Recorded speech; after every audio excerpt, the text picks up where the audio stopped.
लाख रुपया ऐसा कुछ बता। 30 लाख के चैलेंज में फंस गए बागेश्वर बाबा। आर्या पार के इस चैलेंज में जब बागेश्वर बाबा को सामने लाया गया तो उन्होंने कुछ ऐसा किया जिसे सुनकर आपके रोंगटे खड़े हो जाएंगे।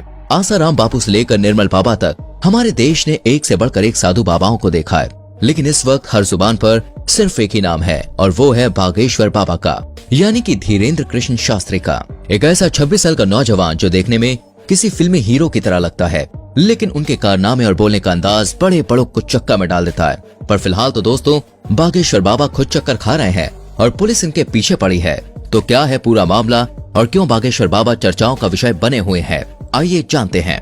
दोस्तों ये बात तो जगजाहिर है कि बागेश्वर बाबा जो लोगों की मन की बात जानकर उनकी समस्याओं का हल कर देते हैं और उसे पर्चे में लिख देते हैं, इसके चलते वो काफी ज्यादा ट्रेंड पर चल रहे हैं। इनकी वीडियोस हर रोज वायरल होती है और लोग इन्हें सुनना देखना पसंद करते हैं। लेकिन वो कहते हैं ना, मीठा ज्यादा हो तो चींटियां लगने ही लगती हैं, और ऐसा ही कुछ हाल बागेश्वर बाबा के साथ भी है। तभी तो अलग अलग क्षेत्रों से लोग इन्हें बदनाम करने के लिए सामने आ रहे हैं कि क्या ये बाबा लोग वास्तविक हैं? कुछ इन्हें खुला चैलेंज कर रहे हैं तो कुछ इनकी विद्या पर शक कर रहे हैं, फर्जी हैं, धोखेबाज हैं। अभी एक टीवी शो के दौरान माइंड रीड करने वाली सुहानी ने कहा कि धीरेन्द्र शास्त्री अगर हमारी तरह दिमाग पढ़ते हैं तो इसमें कोई बुराई नहीं है, लेकिन इस कला को भगवान की कृपा कहकर लोगों के बीच अंधविश्वास फैलाना ये बहुत गलत है। और बात यहीं पे खत्म नहीं होती है। महाराष्ट्र में अपने एक कार्यक्रम के दौरान जब धीरेन्द्र शास्त्री नागपुर पहुंचे तो वहां की कमेटी ने इनके ऊपर अंधविश्वास फैलाने का आरोप लगाया और खुलेआम ये चैलेंज किया कि आप जो जादू और चमत्कार लोगों के सामने अपने धाम में दिखाते हैं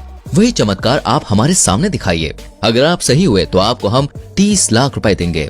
अच्छा, लेकिन कमेटी वालों का कहना है कि धीरेन्द्र शास्त्री इस चैलेंज से इतना ज्यादा डर गए हैं कि वो वापस लौट गए। इसके बाद महाराष्ट्र की उस कमेटी के श्याम मानव ने धीरेन्द्र शास्त्री के खिलाफ पुलिस कार्रवाई की मांग की और कहा कि पुलिस अगर कार्रवाई नहीं करेगी तो वो लोग आंदोलन करेंगे, क्योंकि महाराष्ट्र के कानून में अंधविश्वास फैलाना बहुत ही बड़ा जुर्म माना जाता है, जिसके तहत धीरेन्द्र शास्त्री को गिरफ्तार किया जाना चाहिए। धीरे धीरे महाराष्ट्र के नागपुर से निकली ये बात पूरे भारत में फैल गई, जिसके बारे में कई सारे लोग धीरेन्द्र शास्त्री से सवाल जवाब करने लगे, जिसके जवाब में बागेश्वर धाम सरकार ने कहा है हम बीच में कथा छोड़कर भागे ये बोलना बंद कर दें। लेकिन लोग विश्वास क्यों करेंगे? भारत में साधु महात्माओं की इज्जत का ऐसा फालूदा हुआ है कि चाह कर भी धीरेन्द्र शास्त्री पर विश्वास नहीं कर पा रहा था कोई।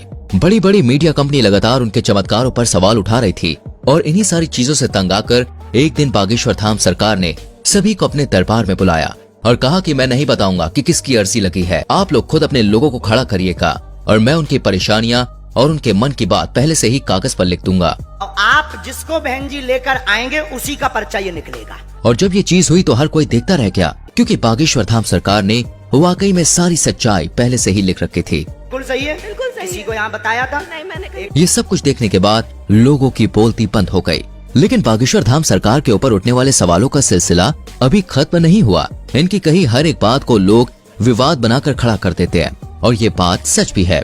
आज बागेश्वर धाम सरकार इतना बड़ा नाम बन चुका है कि जो कोई भी इनका नाम लेता है वो खुद ही फेमस हो जाता है। बड़े बड़े न्यूज चैनल घंटों केवल इन्हीं के बारे में बात करते हैं और लोग बड़े मजे से सुनना देखना पसंद करते हैं। अभी कुछ समय पहले जब बागेश्वर धाम सरकार ने बुलडोजर चलवाने की बात कही थी तब भी काफी ज्यादा कंट्रोवर्सीज खड़ी हुई थी, जिसके बारे में एक इंटरव्यू में जब धीरेन्द्र शास्त्री से पूछा गया तो उन्होंने बड़े साफ शब्दों में कहा कि धर्म और ईश्वर उनके माता पिता के समान है और अगर कोई उनके माता पिता पर पत्थर मारेगा तो वो भी शांत नहीं रहेंगे। धीरेन्द्र शास्त्री की इन बातों से साफ जाहिर होता है कि वो लोगों के सामने किसी फिल्टर के साथ नहीं आते हैं, बल्कि जो अंदर से है वो बाहर से भी दिखाते हैं। तभी तो ये आए दिन विवादों में घिरे रहते हैं और कुछ लोग तो ये सोच कर ही हैरान है कि आखिर एक 26 साल का नौजवान शख्स इतना ज्यादा लोकप्रिय कैसे हो गया, कैसे करोड़ों लोग आज उसके भक्त हैं और उसके धाम पर लोगों की लंबी लाइन लगी रहती है। तो दोस्तों इसका सीधा सा जवाब है ईश्वर की कृपा। जी हाँ, वो कहते हैं ना, ऊपर वाला अगर किसी पर मेहरबान हो जाए तो मिट्टी भी सोने में बदल जाती है। और धीरेन्द्र शास्त्री तो खुद को बालाजी महाराज यानी कि हनुमान जी का सबसे बड़ा भक्त कहते हैं। मध्य प्रदेश के छोटे से गांव में जन्म लेने वाले धीरेन्द्र शास्त्री के दादाजी भी पूजा पाठ का काम करते थे और बागेश्वर धाम लगाते थे, लेकिन इनके दादाजी उतनी प्रसिद्धि प्राप्त नहीं कर पाए जितनी आज धीरेन्द्र शास्त्री ने कर रखी है। इनके पास कुछ ऐसी शक्तियां हैं जिनकी मदद से आज ये सामने मौजूद व्यक्ति के बिना बताए ही उनकी परेशानियों को समझ जाते हैं और उसे पर्चे में लिख देते हैं। बागेश्वर बाबा ये तक समझ जाते हैं कि सामने वाला सच कह रहा है या फिर नहीं। उनके द्वारा पर्चे में लिखा गया एक एक शब्द 100% सत्य होता है, जिसका सबसे बड़ा प्रमाण यह है कि आज तक इन्हें कोई भी झूठा साबित नहीं कर पाया है। मीडिया से लेकर पुलिस वालों तक लोगों ने इनके खिलाफ खूब बातें की, लेकिन उन बातों को साबित करने की हिम्मत आज तक किसी में नहीं हुई। असल में होता यह है कि जिस किसी भी शख्स की अर्जी को बालाजी सरकार स्वीकार कर लेते हैं, उस व्यक्ति को या तो उसके परिवार के किसी भी व्यक्ति को लगातार 2 दिन सपने में बंदर नजर आते हैं। और ये कोई कहीं सुनी बात नहीं है दोस्तों, बल्कि जितने भी लोग अर्जी लगाने आते हैं उन्होंने खुद इस बात को स्वीकार किया है। लेकिन अब मीडिया वाले कहाँ लोग कि भाई बात मानेंगे, उन्हें तो हर चीज का सबूत चाहिए होता है। इसलिए कई सारे मीडिया हाउस वाले बागेश्वर बाबा के दरबार में भक्त बनकर भीड़ में इकट्ठा हो जाते हैं, ताकि देख सकें कि धाम के अंदर असल में होता क्या है। लेकिन चमत्कार देखिए, जब मीडिया वाले दरबार में आए तब बाबा उन्हें पहचान लेते हैं और उनकी पोल सभी के सामने खोल कर रख देते हैं। ये सब कुछ देखने के बाद मीडिया वाले भी बाबा के सामने घुटने टेक देते हैं और चुपचाप वहाँ से 9-2-11 हो जाते हैं। ये चीज 1-2 नहीं बल्कि सैकड़ों बार बागेश्वर धाम सरकार के दरबार में हो चुकी है। बागेश्वर धाम एकमात्र ऐसा धाम है जिसने साइंस और टेक्नोलॉजी के भी होश उड़ाकर रख दिए हैं, और लोग अभी भी सोचने पर मजबूर हैं कि आखिर ये सब कैसे हो सकता है।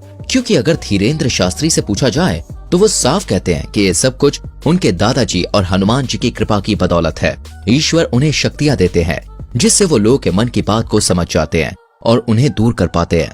और ये सब कुछ अचानक से नहीं हुआ, बल्कि दोस्तों इन शक्तियों को प्राप्त करने के लिए धीरेन्द्र शास्त्री ने सालों तक हनुमान जी की तपस्या करी। 12 साल के उम्र से ही धीरेन्द्र शास्त्री बालाजी के ध्यान में लग गए और उनकी सेवा करने लगे, जबकि पूजा पाठ के कामों में वो बचपन से ही लगे रहते थे।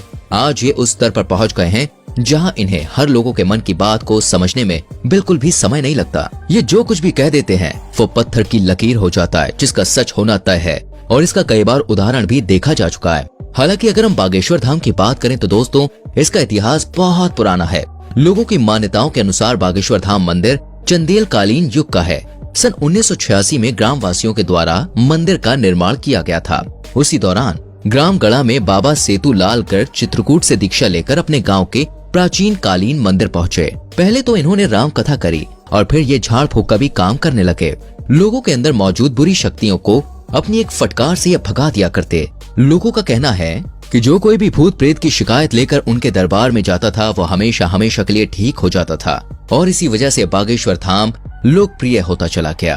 और आज बागेश्वर धाम के प्रमुख कथावाचक धीरेन्द्र कृष्ण गर्ग, जो बहुत लंबे समय से झाड़ फूक और कथाएं कर रहे हैं। अब सोशल मीडिया के दौर में इनकी लोकप्रियता बहुत बढ़ रही है, तभी तो लोग इन्हें बागेश्वर महाराज के साथ साथ चमत्कारी महाराज के नाम से भी जानते हैं। वर्तमान समय में धीरेन्द्र कृष्ण सरकार मध्य प्रदेश में ही अपना दरबार लगाते हैं और लोगों की समस्याओं का समाधान करते हैं।